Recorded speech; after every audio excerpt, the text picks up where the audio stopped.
Hello everybody and welcome back to yet another Logan Blackman Show YouTube video. As you can tell by the title, in this one, we'll be going over the destinations for each quarterback selected in the 2025 NFL Draft because, man, this one is a little controversial. It's a little more controversial than what we maybe thought it was going to be. Man, oh man, oh man, as the day went on Friday, it was like, we're in Shedeur Sanders watch. And then we got into day 3, and we're like, oh my God, we're getting deeper and deeper and deeper into Shedeur Sanders watch, and obviously we'll go over that whole situation as we get up to him. But before we get into any of that, let's make sure to go over to housekeeping items first. Make sure to check out all the links down in the description below. We got Twitter, Instagram. You can go like the Facebook page. Make sure to check out the Apple Podcasts and Spotify accounts. Make sure to give her a 5-star rating. A rating out of 5 stars. Doesn't need to be a 5-star rating, but a rating out of 5 stars. I would appreciate that. Make sure to subscribe to the podcast YouTube channel as well. And also make sure to subscribe to this YouTube channel. And if you like the video as we are in at this point, make sure to give it a thumbs up. And if you like it even more, at the end of the video, give it a super thumbs up. And down in the description below, or down in the comments below,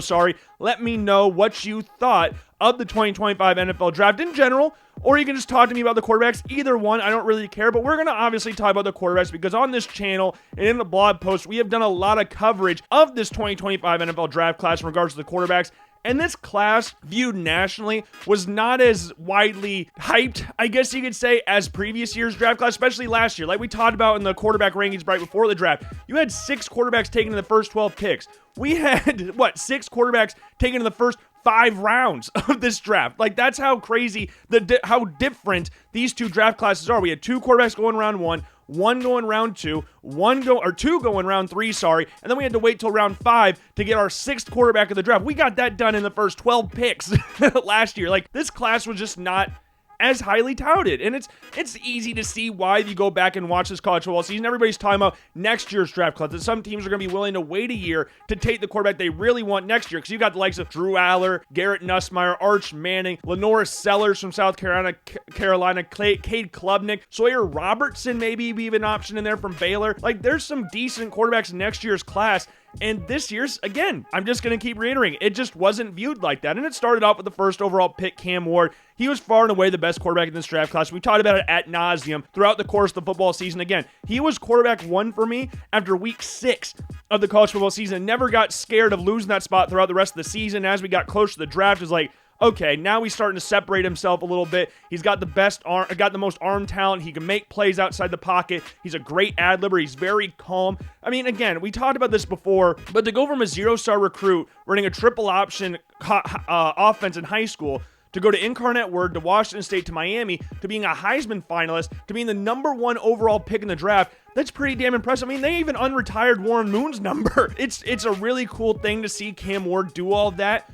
And he was very much accepted as the number 1 overall pick in the draft, and the number 1 quarterback off the board. The second quarterback off the board, Jackson Dart, was not really as widely accepted, but if you're talking about natural fits for what Brian Daboll wants to do on offense, Jackson Dart fits that better than most other quarterbacks in this draft class. You can make an argument for like Jalen Milroe in there, maybe even Riley Leonard to a certain extent, but if you're looking for a quarterback, and Joe Shane and Brian Daboll, they are needing a quarterback. They are on their last legs. They're lucky they made it to this offseason. So the fact that they get a chance to redo the quarterback situation after cutting Daniel Jones, after signing him to that extension in the first place, is a gift from God, pretty much. So they had to ace it. So they were not going to take a quarterback later. They had to get their guy, who they consider their guy, in the first round. Now, there were reports of them trying to trade up to number 1 to get Cam Ward, but that was never happening. It was like the talks of them trading up to number 3 to Drake May last year. Like, the Patriots were not moving off that pick. They needed a quarterback, and they got one at 3rd overall. Once you got closer to the draft, like the beginning of the process, like, oh, they like Shedeur Sanders. They've been flirting with Shedeur Sanders. They've been to a lot of Colorado games this year.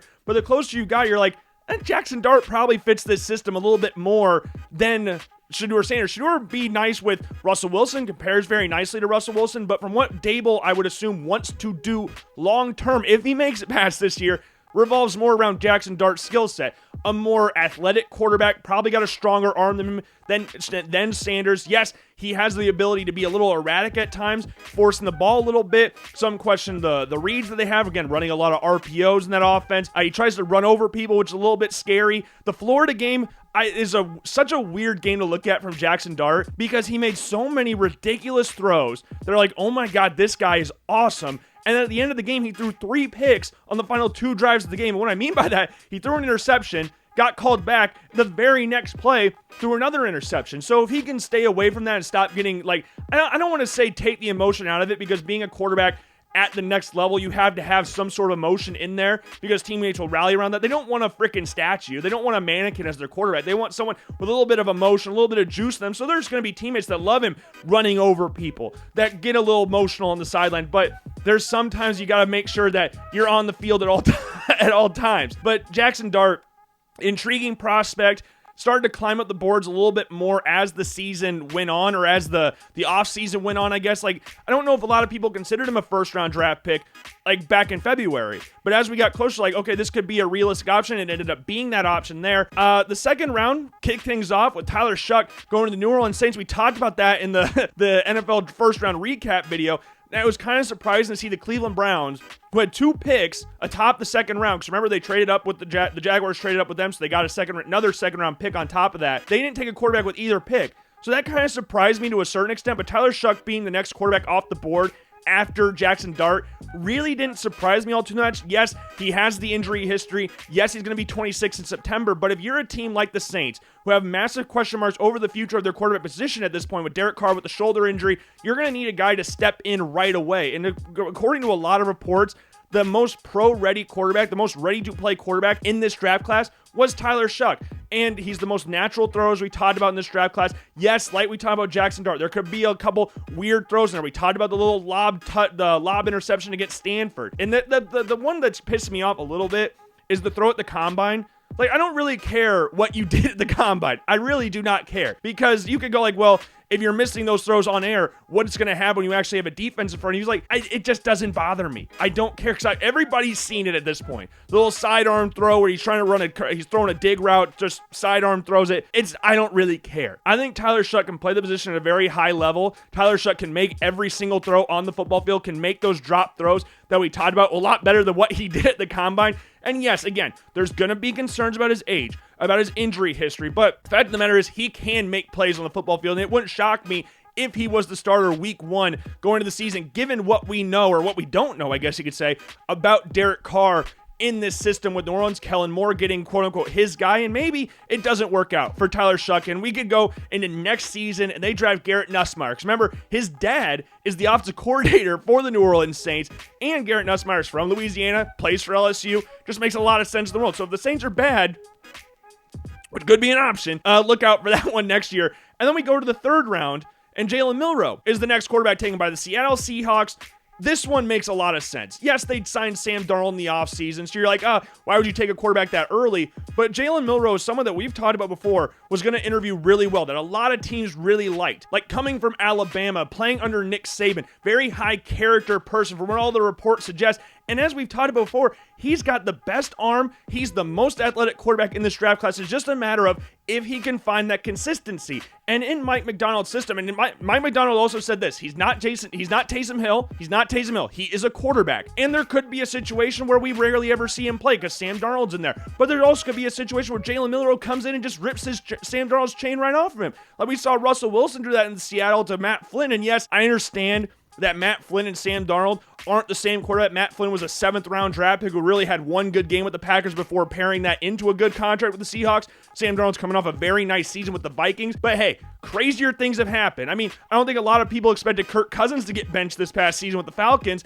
and Michael Penix goes in there. So I don't want to rule out Jalen Milroe not taking this spot, because remember, Mike Macdonald came from Baltimore. I'm not comparing Jalen Milroe to Lamar Jackson because they're different players, but in regards to athleticism and speed, like Jalen Milroe's talked about, he's faster than Lamar Jackson. People have talked about that. He's the most electric quarterback in regards to speed and athleticism the NFL has ever seen coming through the draft. So I'm not going to rule that out in the slightest. I think Jalen Milroe is a very, very good player. I love the fact that Mike Macdonald doubled down and said, no, he's a quarterback. He's a quarterback. We're not putting him as Taysom Hill. He's a quarterback. He's going to be given the opportunity to do so. And they traded Sam Howell to the Vikings during the draft as well. So he's going to have opportunities. He's not ready, I don't think, to step in right away, but he could be that guy to take them over, or another team. Who knows? Because Jalen Milroe, again, is quarterback prime in this class if he gets the consistency down, if he's given the time to learn his craft and develop well at the next level. Like that, I just want to see that. I don't want him pigeonholed as a pocket passer. I want him to be him. And in Seattle with Mike McDonald, again, coming from Baltimore, he could be that. He could. And I don't want to rule that out at all. And then things got crazy. The next quarterback taken in the draft, and that was Dillon Gabriel going to the Cleveland Browns. I think everybody and their mom expected Shedeur Sanders to go to that spot. I mean, we saw Jalen Milroe go off the board. We already talked about the Browns having 2 picks in the top of the second round, not taking Shedeur Sanders was a shock. And if we're talking about natural fits, the Cleveland Browns are the most natural fit for Shedeur Sanders. If you're looking at Kevin Stefanski's style of offense, Shedeur Sanders fits that. And if you're looking at quarterbacks, comparing them, Dillon Gabriel and Shedeur Sanders, just of what they've done on the field, Shedeur Sanders is a much better quarterback than Dillon Gabriel. But when you're picking in these rounds, and you're a team like the Browns, are you going out there and picking Dillon Gabriel or picking Shedeur Sanders in this situation? We got, who's the next quarterback taken? So we'll talk about him as well here. Who's taken to the 5th round, pick 144. When you're picking these rounds, are you picking them as your starter or are you viewing them as a backup? Like, that's where the conversation has to lie in here. If you're picking them as a backup, who's the one you would rather have on your roster? Dillon Gabriel, Shedeur Sanders. Again, as a backup, Dillon Gabriel is older. He's 24 years old. He's played in three different systems in college, 3 different universities, 3 different conferences. There's nothing you could throw at Dillon Gabriel that he has not already seen before. And yes, he is not as talented as Shedeur Sanders, but the distractions with Dillon Gabriel are far less there than that of Shedeur Sanders. And Shedeur Sanders going to the 5th round, I think the Browns are just like, okay, we got the best option here. Let's take him. They jumped the Eagles in the process, who were linked with him as well. And Shedeur Sanders apparently did not interview well at all. Apparently he tanked his draft stock because of that. He didn't have an agent, so I don't think that really helped. So I think he had in his mind that he was going to be a top 5 pick in the draft. But what all we know as fans and people who cover the draft and stuff is what the national media tells us. We don't know what the NFL teams really view Shedeur Sanders as. Throughout the entire process, like, oh, he's going to be a top 5 pick. Oh, he's QB 1B behind Cam Ward, who's 1A. Like, that's all we were told. But the NFL really could have viewed Shedeur Sanders this entire time as a potential backup, as the 6th quarterback on the board. Because if you're talking about, like, overall skill sets, you could make an argument. I'm not saying I'm going to make this argument, but you could make an argument that Jackson Dart, Tyler Shuck, and Jalen Miller, I'm not going to throw Dillon Gabriel in there, but those 3 have higher skill sets or have more tools you can work with than Shedeur Sanders does. Shedeur Sanders is the most natural quarterback in this class in regards to being the point guard of the offense. He's going to get the ball to the open man. But to compare Shedeur Sanders to the likes of Eli Manning, to Joe Burrow, to Baker Mayfield, and people talking about, like, these guys were distractions coming in, those guys were completely different prospects than Shedeur Sanders. Guys who won national championships, who won Heisman trophies, who were viewed as generational number 1 overall pick prospects. In my opinion, Shedeur Sanders wasn't that because he wasn't with Cam Ward. I said this numerous times that Cam Ward was far and away the best quarterback in this draft class. And again, I had Shedeur Sanders as QB2, above Shuck, above Dart, above Miller, way above Dillon Gabriel. But if the NFL really viewed him as that quote-unquote point guard that has a good arm, not a great athlete and stuff like that, that adds the distractions of the offseason or coming off the field as well, then it doesn't really surprise me. Talent-wise, he should have gone way before the 5th round. Way before. There's no reason talent-wise why he should have gone after Dillon Gabriel. But like we talked about before, if they viewed him as a quote-unquote backup, if they viewed both of them as that, they were going to take Dillon Gabriel because the lack of distraction that comes with Dillon Gabriel versus Shedeur Sanders. Now, I think this is a great spot for Shedeur Sanders to be in because the Browns, again, like I've talked about, have an offense that is suited to what Shedeur Sanders does. And there's been quarterbacks that have been drafted this late in the draft that have gone on to be stars in the NFL. I mean, we're looking at Dak Prescott. We brought up Kirk Cousins before. He was a later round draft pick, and he was drafted the same year his own team drafted a guy 2nd overall who was the reigning Heisman Trophy winner. Brock Purdy was obviously Mr. Irrelevant, and I'm not sitting here and going like, oh, he's going to become these guys, but it's not like a death sentence. Russell Wilson was picked after pick 50, and he'd gone on to have a great career in the NFL. So this is not a death sentence for Shedeur Sanders. We're talking about, again, the place he could have landed for the betterment of him. This is the spot because the Browns don't have a guaranteed starter right now. They pretty much buried Deshaun Watson, saying this was a massive swing and a miss. They have Kenny Pickett, Joe Flacco, Dillon Gabriel, Shedeur Sanders, and Deshaun Watson. There's no guaranteed starter there. So there is not a 0% chance that he can go on and take the starting job right away. I don't know how likely that is. I would probably guess Kenny Pickett's going to be that guy week 1, but I do not want to rule that out in the slightest. It's just going to be an intriguing time for Shedeur Sanders this season, this coming season. And yeah, because if you remember like other highly touted, like fan favorites or very polarizing quarterbacks like Johnny Manziel and Tim Tebow when they were drafted, the starting quarterbacks who were Brian Hoyer and Kyle Orton, those guys were constantly booed because we have a guy that we want to see right there. That could be a similar situation to what we see in Cleveland with Kenny Pickett as the starter or Joe Flacco. I know a lot of people like Joe Flacco, but if Shedeur Sanders is sitting right there and a lot of people want to see him play, there's going to be a lot of pandering for that. But he's going to have to beat out Dillon Gabriel, who was drafted above him. So there's going to be more leeway for Gabriel than there will be for Sanders because he picked 2 rounds ahead of him. Like, it's just gonna be an intriguing time for Sanders, the entire Cleveland Browns organization. Everybody's calling for them to be Hard Knocks this year because I think everybody and their mom wants to see that Hard Knocks. But yeah, it's gonna be intriguing. I don't think the meltdown by Mel Kiper was really warranted in all of this, but it's an intriguing time. It's an intriguing time. Like, there's a lot of factors that doesn't surprise me why he fell, and it has nothing to do with his on the field performance, which you could view as that's a bad thing, or this could be the best thing to happen for him. Now, I do have to commend him for how he's handled following the draft. Like, he could have had a massive freak out. He could have been bitching everybody down on social media. He could have been like Josh Rosen, 9 mistakes were taken in front of me. He's not gone on Twitter or said anything to the media that, oh my God, I'm going to make everybody pay for this. When he got drafted, he threw on the Browns hat and started doing a little shuffle and all that. Like, that's what you want to see. You got drafted. It's an exciting time. It doesn't matter where you're picked. You just need the opportunity and take it on. I hope he does that in Cleveland, which again, I think is a good spot for him. The next quarterback taken on the board was Kyle McCord, and he's from Philly, so I like that fit there. But in regards to natural fit with this offense and what they do, I don't know. He's a gunslinger. He's got an all right arm, but he's not afraid to push the ball down the field. He's the most aggressive quarterback in this draft class, like we talked about in the pre-draft quarterback prospect rankings. He's not the biggest guy in the world. He's not the greatest athlete. He's not like a meat statue or anything. He can move to a certain extent, but he's just, I don't know. Now it's so weird, the juxtaposition in this quarterback room. You got Jalen Hurts, Dorian Thompson-Robinson, Tanner McKee, and Kyle McCord. And again, they were talking about taking Shedeur Sanders before the Browns ultimately traded up to get above them to get him. So they were taking a quarterback. I'm kind of surprised it was Kyle McCord, but we'll see how that one goes. And the next quarterback, we had a massive run of quarterbacks in the 6th round. The next one was Will Howard, the guy who replaced Kyle McCord at Ohio State. I think he went 4 picks later or something like that. He's going to the Steelers. For a guy taken in the 6th round, there's a decent chance that he could be the starter coming out of camp. It really wouldn't shock me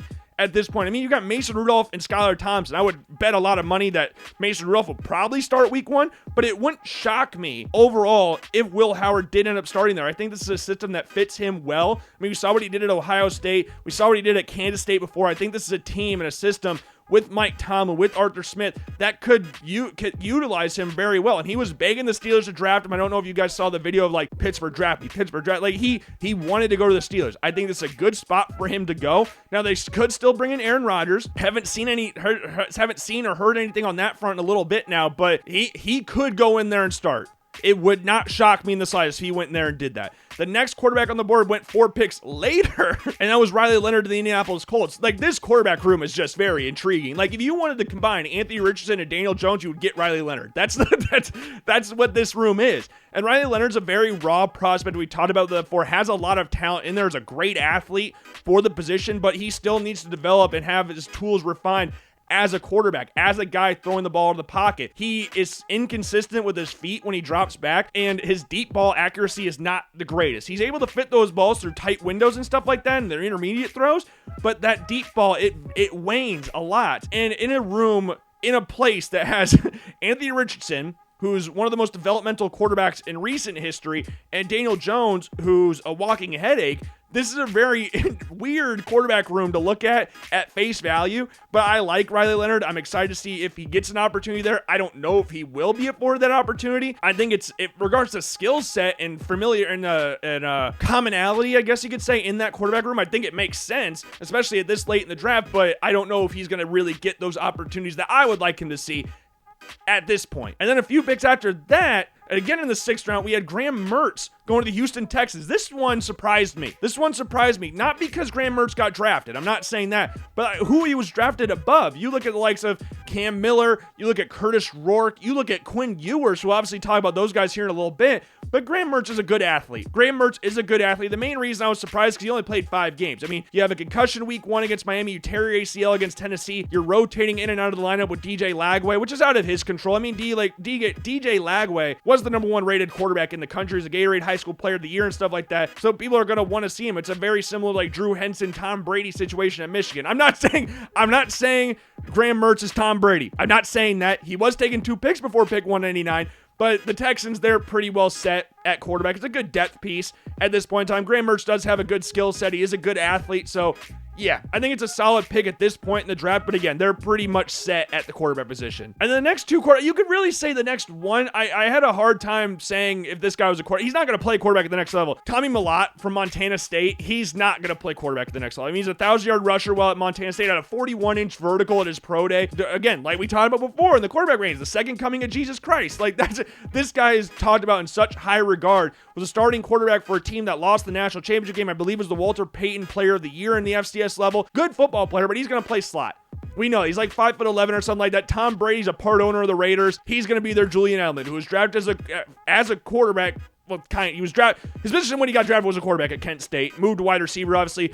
I would assume Mellott would be that. And then 2 picks later, Cam Miller goes to the Raiders. So they take the 2 quarterbacks that played each other in the FCS national championship game. We talked about Cam Miller, just a very consistent quarterback, one of the most experienced quarterbacks in this entire draft class. Very athletic for the position. I'd say very athletic. He's a good athlete from the position. He doesn't have the strongest arm, but he can hit those underneath throws. He will not force the issue too much. He had 4 interceptions as opposed to 33 touchdowns this past year. Like, he's not going to put the ball in harm's way too often. In these later rounds, that's what you want to see. You want to see quarterbacks that aren't going to force the issue, that just want to take what the defense gives him, and that's what Cam Miller is going to do if he ever gets the opportunity to play for the Raiders. And then the final 2, we had Curtis Rourke and Quinn Ewers. Curtis Rourke going to the San Francisco 49ers, and Quinn Ewers being the last quarterback taken in the draft to the Miami Dolphins, which is the best fit for him by far in this draft. The 2 teams that just picked here, the 49ers and the Dolphins, that's your best fits for Quinn Ewers. And the Dolphins, we talked about it 1,000 times, and we talked about this with even Kelvin Banks, where it's like the fit and the similarities between the Dolphins offense and the Texas offense are second to none. I mean, they both utilize their running backs in the pass game. They both run a shit ton of crossing routes. They both want to get their quarterbacks to get the ball out quick. It's not really about their arm strength, their athletic ability. If they're just able to get the ball out quick, that's what they want. And Quinn Ewers can do that.